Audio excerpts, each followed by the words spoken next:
Bon dia, benvinguts tots, gràcies per venir. Comencem la cerimònia acadèmica d'investidura com a doctor honoris causa del professor William Labov. En primer lloc, té la paraula el secretari general, doctor Josep Fargas, que donarà lectura a l'acord del Consell de Govern de concessió del títol de doctor honoris causa a William Labov.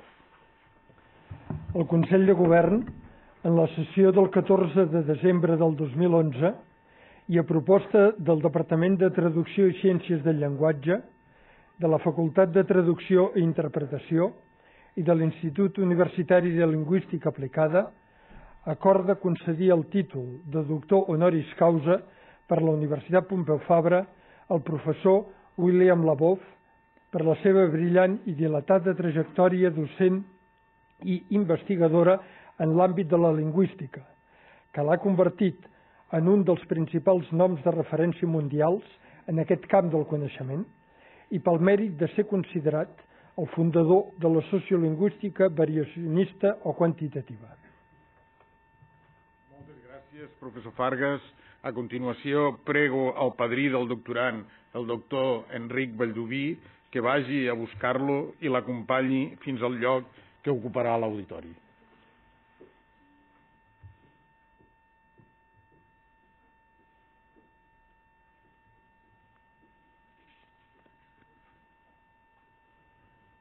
Preguem als assistents que es posin dempeus. Gràcies.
Professor Labov, sigueu benvingut a la nostra universitat. Welcome to our university, Professor Labov. A continuació, la doctora Maite Maria Teresa Turell, catedràtica del Departament de Traducció i Ciències del Llenguatge de la Universitat Pompeu Fabra, llegirà l'elogi del doctorand. Professor Maria Teresa Turell will now read the William Labov Laudatio.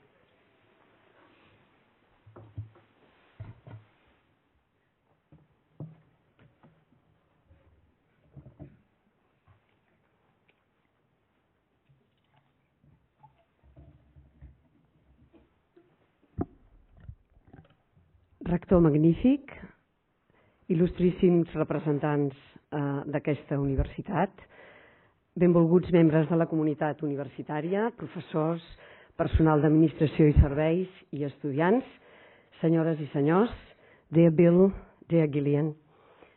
The man to whom Universitat Pompeu Fabra is awarding the degree of Doctor Honoris Causa is among a handful of outstanding minds that have laid the foundations of linguistic theory and practice.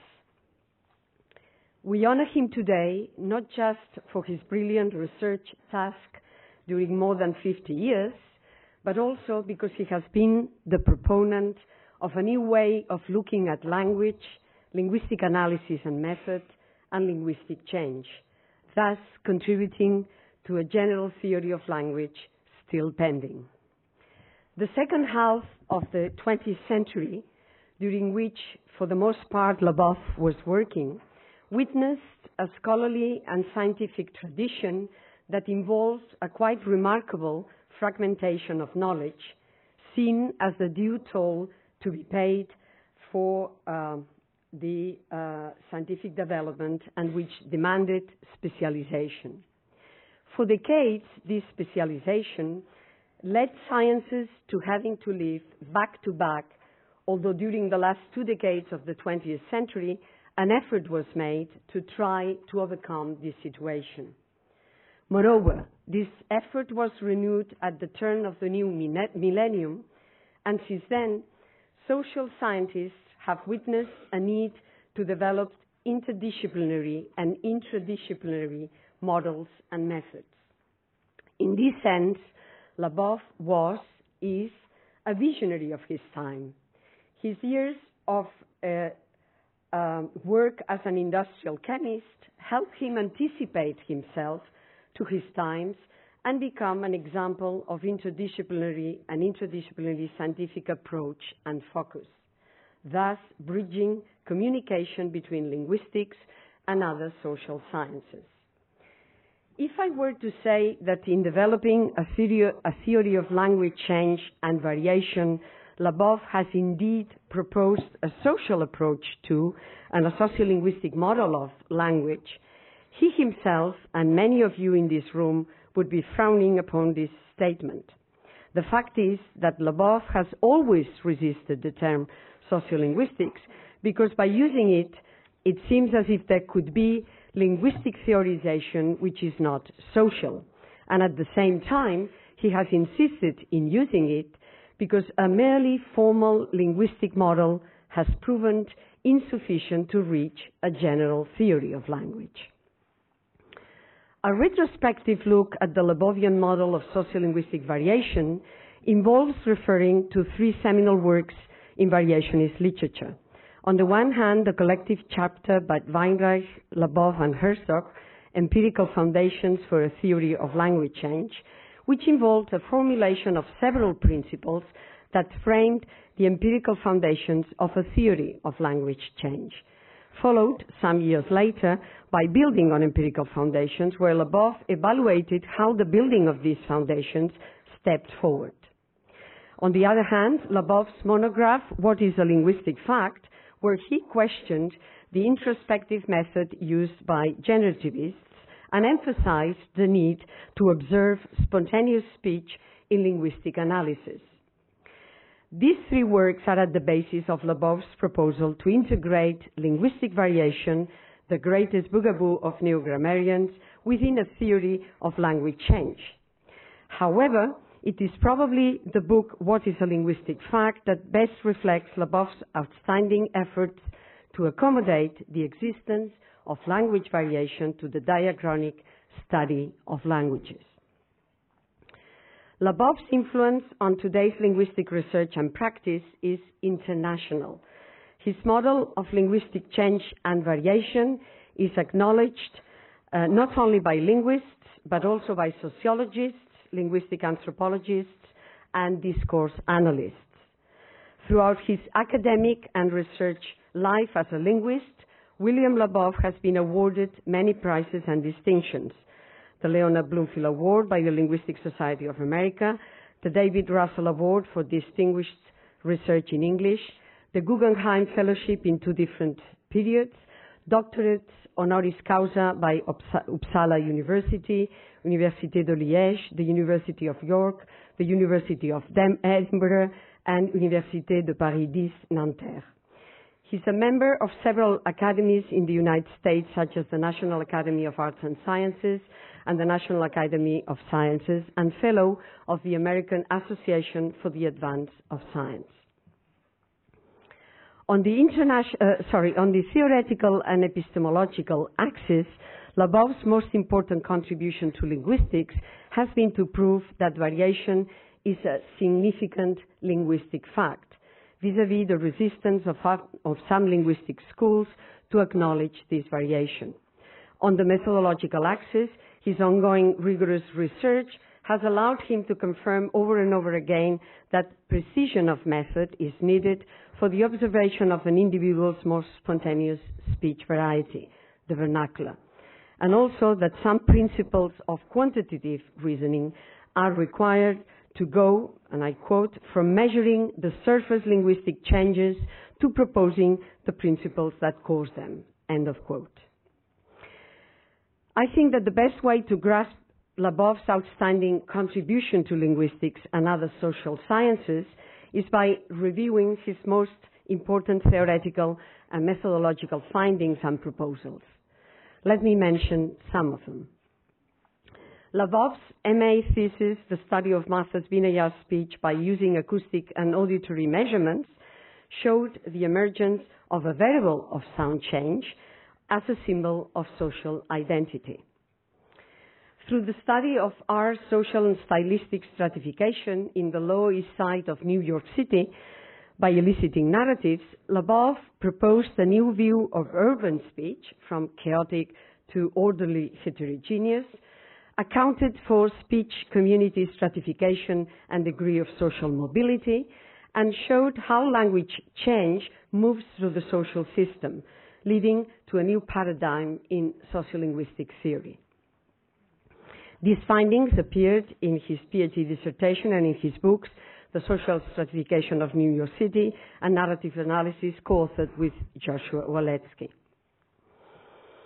Funded by the U.S. Office of Education, Labov's research within New York South Harlem between 1963 and 1970 on African American vernacular English speaking pre-adolescents, adolescents, and young adults disentangled two social problems: the minority gap in academic achievement vis-à-vis mainstream U.S. youngsters, and severe linguistic prejudices, even among linguists, towards African American vernacular English, which led to social prejudices.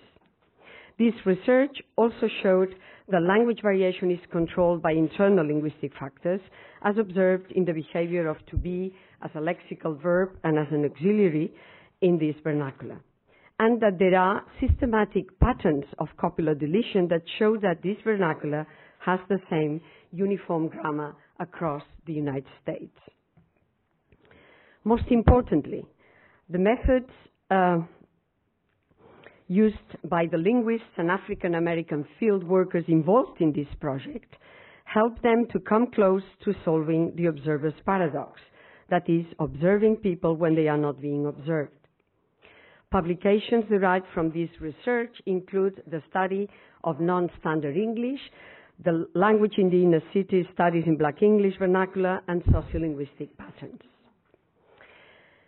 Throughout the 70s and 80s of the 20th century, William Labov's research in 10 Philadelphia neighborhoods stratified by social class allowed him to account for the causes and the course of linguistic change, and to identify the leaders of this change: young women, second and third generation of newly arrived ethnic groups, upwardly mobile and defiant to social norms.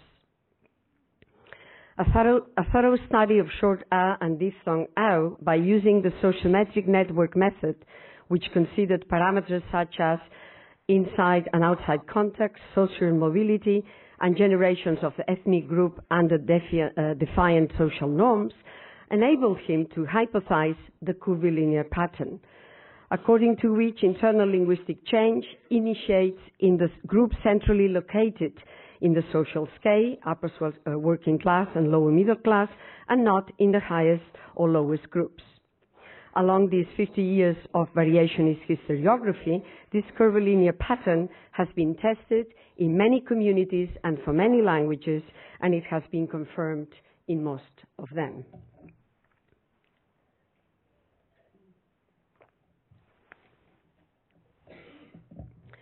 These and other findings for example, that social nonconformity was an incrementational factor of linguistic change and that upward social mobility was an exponential factor of this same change, were published in numerous articles in the journal Language, Variation and Change, of which Labov is one of the founding editors, and in two outstanding books, Principles of Linguistic Change, Internal Factors, and Principles of Linguistic Change, Social Factors, which systematize Labov's findings, validated and confirmed in many English and non-English speaking communities.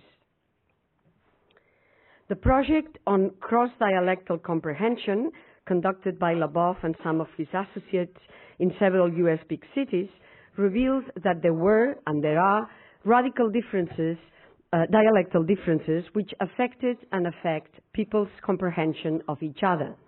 And also that in the second half of the 20th century, after many centuries of stability, the English short vowels of northern cities in the United States were beginning to shift positions, thus being able to propose what is known as the northern cities shift. Results of this research appeared in the Atlas of North American English, Phonetics, Phonology and Sound Change, an outstanding piece of work that Labov co-authored with Ash and Boberg. This project was also very productive in two directions. On the one hand, it shed light on the differences between individual and group variation.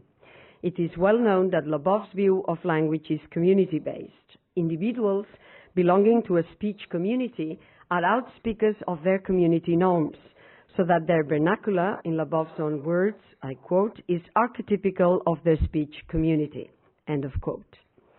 This individual speech community binomial has proved to be very useful not only in studies of linguistic variation, but also in other areas of applied linguistics, such as, for example, the linguistic profiling aspects of forensic expert witness work.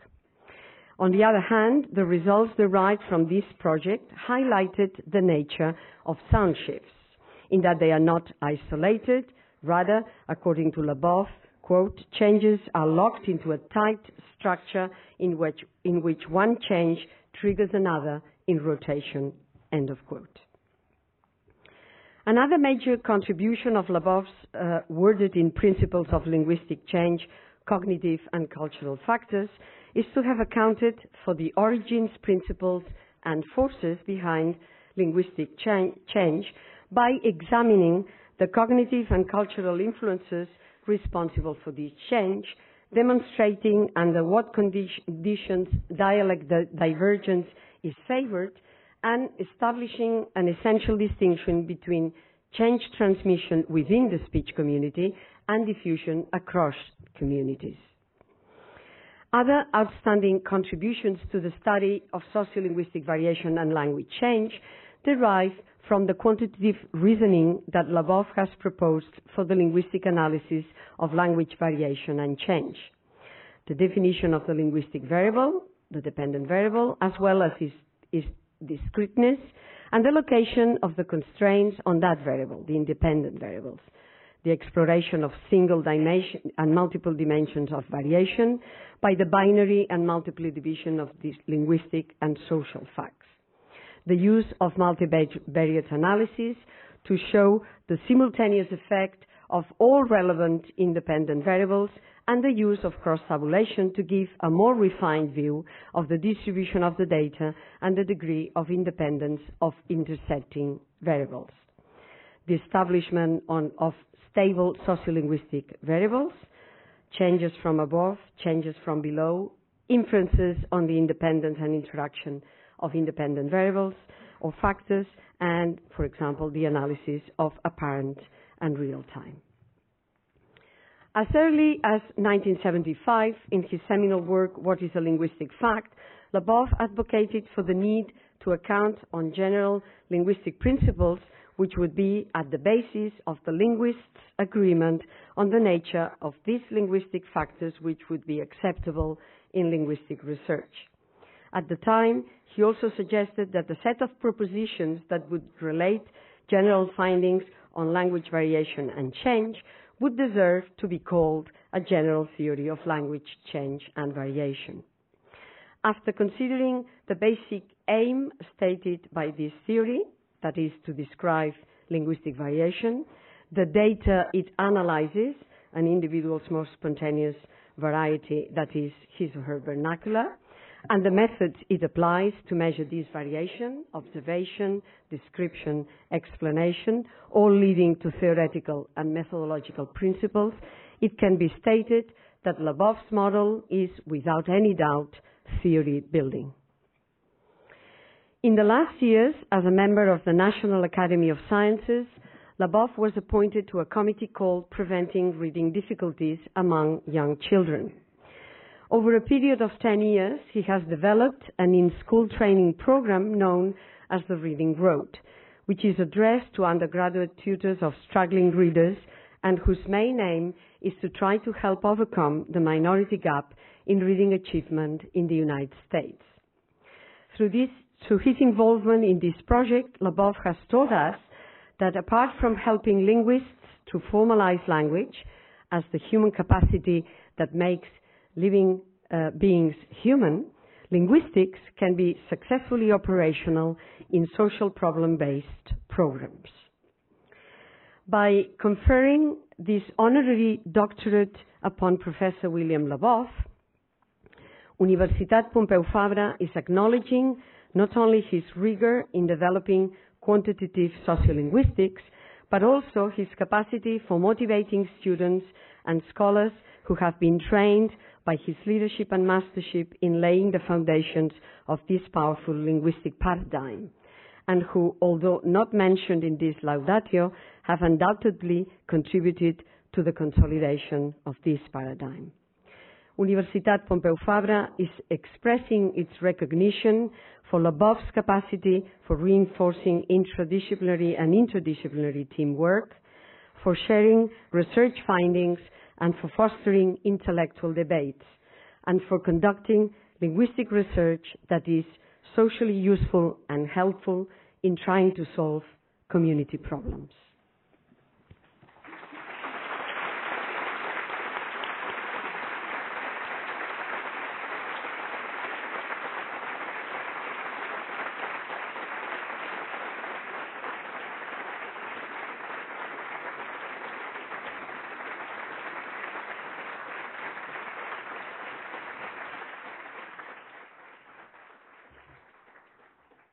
Moltes gràcies, professora Turell, per aquesta informada i brillant laudatio. Prego ara al padrí que acompanyi el doctorand fins a la taula presidencial. I ask Professor Vallduví to accompany the new doctor to the presidential table.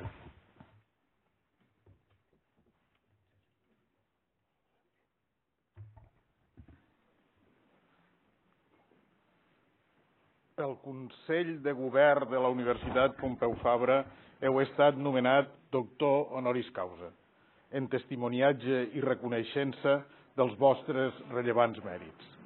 En virtut de l'autoritat que m'ha estat conferida, us faig lliurament d'aquesta medalla, símbol d'aquest títol i del diploma que l'acredita.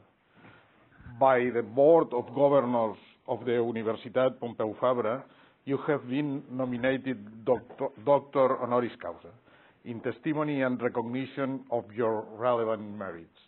By virtue of the authority that has been conferred on me, I make you delivery of this medal, symbol of this title, and of the supporting diploma.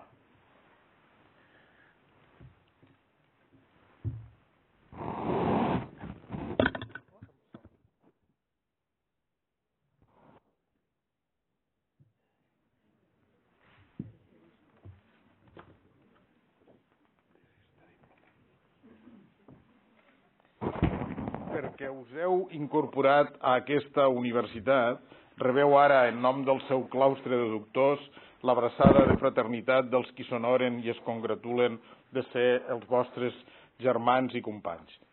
As you have been admitted to this university, receive now, in the name of its Senate, an embrace of fraternity from those who are honored and pleased to be your brothers, sisters, and colleagues.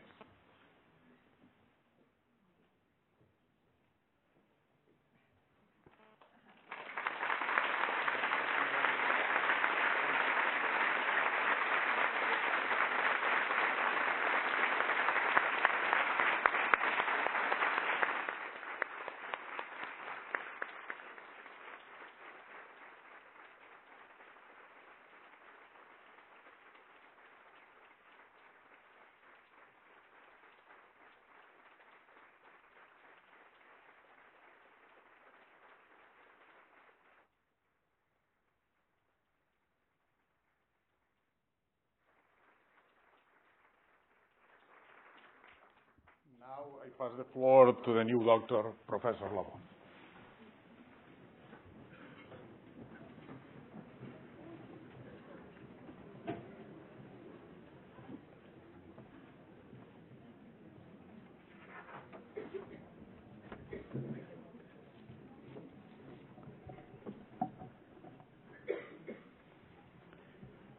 I'd like to begin by thanking Professor Terrell for her review of what I've done, which made it more plain to me than I could have imagined what I've accomplished myself.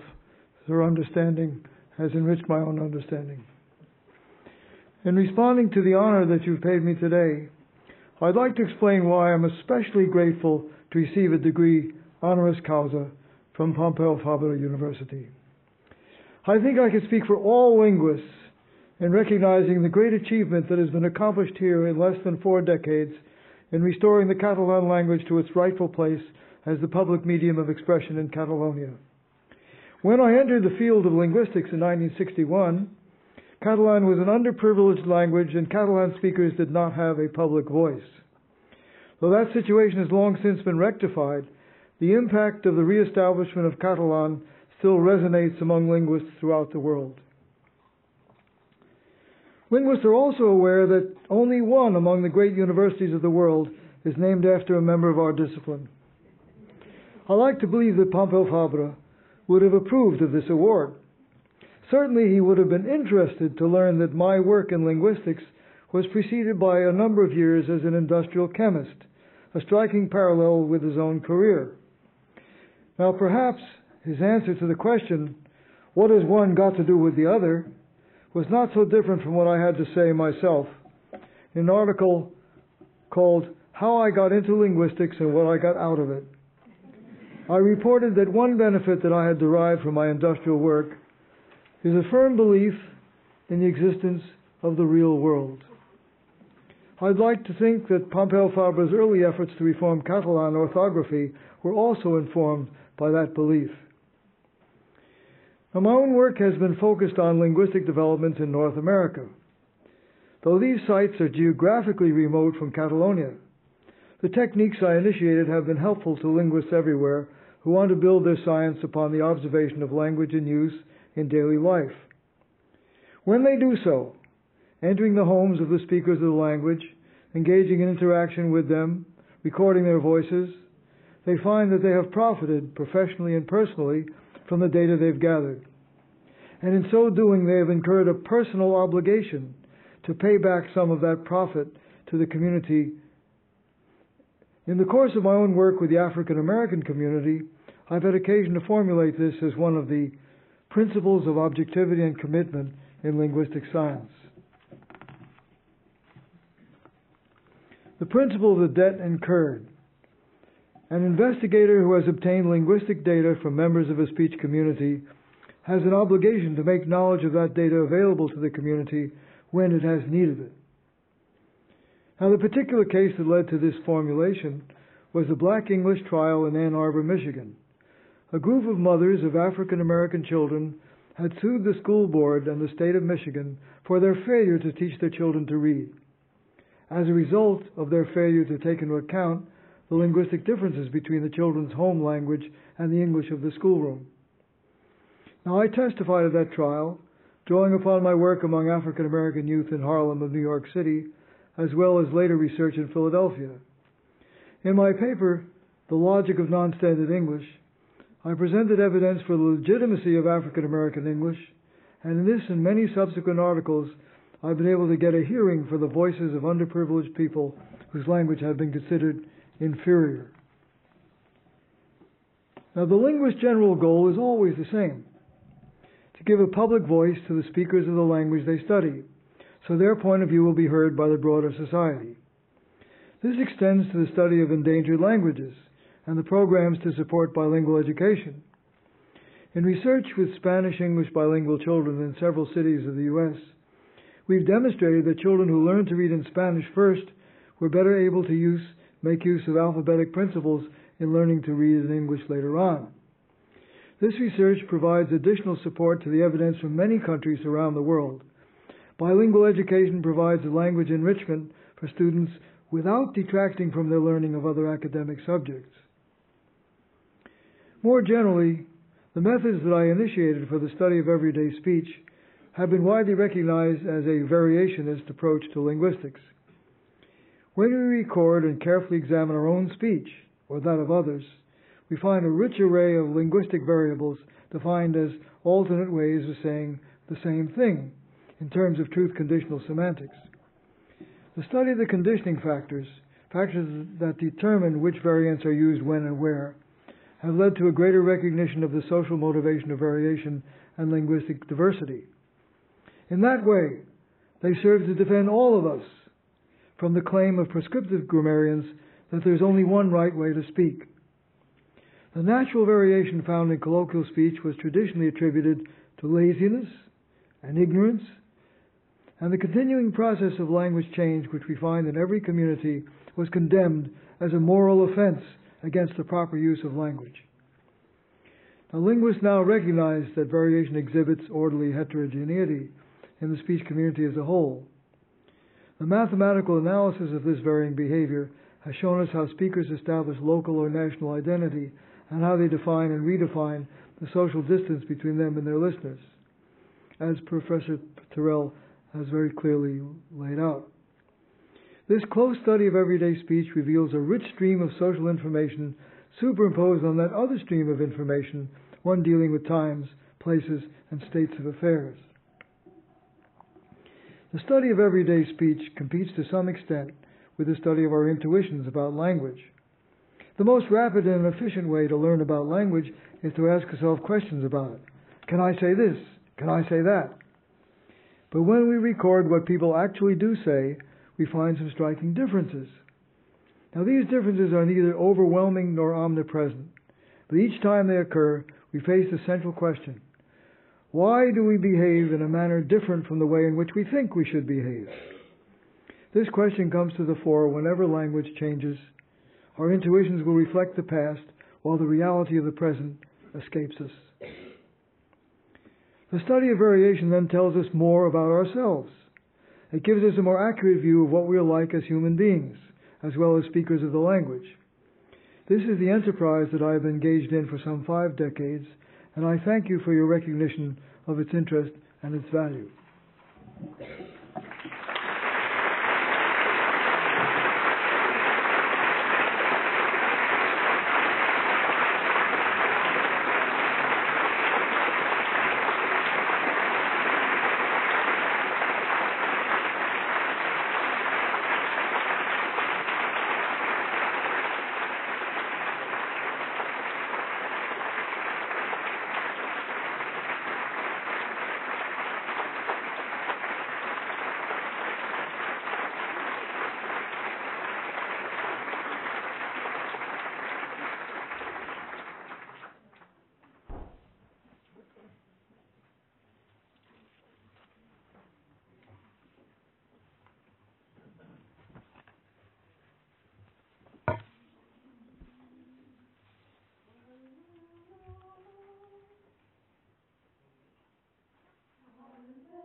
Dear Professor Labov, new doctor in our university, benvolgut professor Enric Valldubí, padrí del nou doctor, benvolguda professora Maite Turell, autora de la Laudatio, benvolguda vicerectora de doctorat i degana de la Facultat de Traducció i Interpretació, director del Departament de Traducció i Ciències del Llenguatge, directora de l'Institut de Recerca de Linguística Aplicada, autoritats acadèmiques, amics i amigues, membres de la comunitat universitària. Avui honorem en aquesta cerimònia solemne el professor William Labov, una de les persones que més ha fet per tal de comprendre la naturalesa dels llenguatges que els humans usem per comunicar-nos uns amb els altres.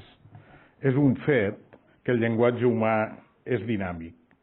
Els catalanoparlants d'avui no parlen com en Ramon Llull i el català que es parla a Tortosa no és el mateix que el que es parla a Girona, ni el que parlen els estudiants de la nostra universitat al pati de Jaume I és igual que el que parlen els pagesos d'alguna de les nostres comarques ni el que parlen les peixateres al mercat d'algun dels nostres ciutats del litoral. En qualsevol comunitat de parla hi observem petites o grans variacions en la manera de parlar.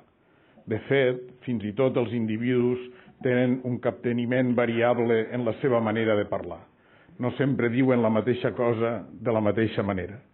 La gran pregunta que va interessar William Labov és per què passa això i per què continua passant avui, malgrat que la majoria de nosaltres aprenem una llengua estàndard a l'escola. I per què passa, atès que no és obvi, si més no a primera vista, quins són els avantatges operatius d'aquesta variabilitat i si les innovacions en la manera de parlar fins i tot poden dificultar la comunicació entre les persones. La clau, com bé ens ha explicat a la Laudatio la professora Teresa Turell, va pensar Labov, està en el paper social que té el llenguatge. Per tant, es va dedicar a identificar quins són els factors socials o sociològics, la classe social, el sexe, l'edat, el grau d'escolarització, que podien estar correlacionats amb les variacions en la parla dels individus o grups d'individus. I aquestes variacions són, si es donen les condicions adequades, la llavor a partir de la qual pot germinar el canvi que acaba afectant, al llarg del temps, la fesomia de les llengües. Potser avui dia no sembla gaire sorprenent la hipòtesi que el llenguatge està influït pels factors socials, d'identitat, però una cosa és pensar-hi i tot una altra és demostrar-ho empíricament. Calen moltes dades i una anàlisi estadística molt fina per destriar quins aspectes del llenguatge varien per motius socials i quins altres factors socials exactament hi intervenen. I és difícil recollir aquestes dades perquè és ben sabut que la gent modula la manera en què parlen segons la situació en què es troben. Per poder treure l'entrellat de tot això, calia buscar la manera d'obtenir mostres de llengua parlada que continguessin els sons, les paraules i les estructures que es volien estudiar, sense que els parlants sabessin que l'objectiu era estudiar com parlaven. Cal saber com parla la gent de veritat, no com parlen quan pensen que algú els està observant. La metodologia que va desenvolupar el professor Labov per fer això i el seu compromís amb una mirada al llenguatge rigorosa, empírica, és una de les seves grans aportacions a l'estudi del llenguatge. Un fenomen que per la seva complexitat i pel fet de ser al capdavall una abstracció a la qual només tenim accés de manera relativament indirecta, presenta reptes importants als científics. Aquesta visió empírica del llenguatge és una doble lliçó d'humilitat contra la temptació de pensar, d'una banda, que nosaltres i la nostra parla estem més enllà del nostre origen social, del nostre procés d'aprenentatge, i d'una altra, que la nostra parla té els senyals de la nostra individualitat. Doncs bé, cap de les dues coses és plenament veritat. La nostra parla individual és explicable precisament a través de tots els factors socials de la nostra història i nosaltres no som, com a individus, unitats lingüístiques. En una entrevista que li feu a la revista Journal of English Linguistics, Matthew Gordon, Labov ho diu de la següent manera, que jo repetiré ara en una varietat de l'anglès que no apareix al mapa de variacions de l'anglès que Labov amb d'altres autors ha elaborat i que és només una varietat imaginària de l'anglès, una varietat contrafàctica, un anglès que es parla al Delta de l'Ebre. We study individuals because they give us the data to describe the community. But the individual is not really a linguistic unit. Many of the people in sociolinguistics disagree with me on this point, and they think that reality lies in the individual speaker, and I take the position that's just the reverse. These are no individuals from a linguistic point of view. Aquesta és una lliçó que de vegades s'ha anomenat servitud epistèmica, epistemic servility. El món és com és. També el món de l'anglès que es parla a Martha's Vineyard i a Harlem, i el món del català que es parla a Palamós i el que es parla a Ciutat Badia. El que ens cal és capacitat de desprendre'ns dels nostres biaixos per dedicar tots els nostres esforços a observar, en el cas de les llengües, les pràctiques fonètiques, sintàctiques dels parlants, a processar la informació amb les millors tècniques estadístiques actuals i a fornir atrevides conjectures que expliquin les dades. Conjectures que podran, d'aquesta manera, ser refutades per d'altres conjectures que expliquin millor les dades. En el cas de les ciències humanes i socials, una comprensió millor de com són les coses a la realitat tindrà també la conseqüència de permetre'ns generar més adequadament els ideals per les societats humanes. I el coneixement empíric serveix almenys per dues coses en ciències socials. Ensenya a dissenyar ideals humans realitzables perquè ad impossibilia nemo tenetur, i ensenya també a precisar quins són els mecanismes institucionals que duran més fàcilment els objectius fixats com a ideals. Saber les dues coses ens fa també més lliures i en aquest sentit és veritat que el coneixement ens fa més lliures. Moltes gràcies.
Moltes gràcies també al cor de la universitat.